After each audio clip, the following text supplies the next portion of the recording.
মাত্র 10 টাকায় gas cylinder. শবে বরাত উপলক্ষে বাজারে এলো নানান আতশবাজি, যার মধ্যে ক্রেতাদের নজর কাড়ল 10 টাকার গ্যাস সিলিন্ডারের তুবড়ি আতশবাজি। অন্যান্য নানান আতশবাজির প্যাকেট খুলে বিক্রির জন্য পসরা সাজিয়ে বসছে একের পর এক ক্রেতার ভিড় 10 টাকার গ্যাস সিলিন্ডার কিনতে। হ্যাঁ, এমনই এক অভিনব আতশবাজির ছবি তুলে ধরা হলো নজরে দেওয়া পেজের ক্যামেরায়। প্রশাসনের নির্দেশিকায় শব্দবাজির ব্যবহার ইতি টানেছে। বাজারে এখন মিলছে আতশবাজি, আর একাধিক প্রকারের আতশবাজির তালিকায় এবার নজর কেড়েছে 10 টাকার গ্যাস সিলিন্ডারের আতশ তুবড়িবাজি।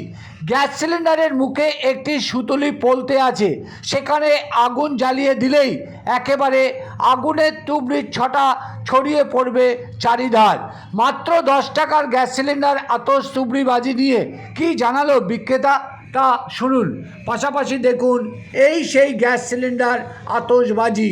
মাত্র 10 টাকায় মিলবে এই গ্যাস সিলিন্ডার আতশবাজি। কী ধরনের আতশবাজি চাইছে মানুষ এই বেশি আওয়াজ তো এখন নিষেধাজ্ঞা, এই যেগুলো এই কালারিং বাতি, চর্কি, এগুলো আর কি শব্দ যাতে না হয় সেগুলো চাচ্ছে, সেগুলো আছে, সেগুলো টুকটাক নিচ্ছে সবাই।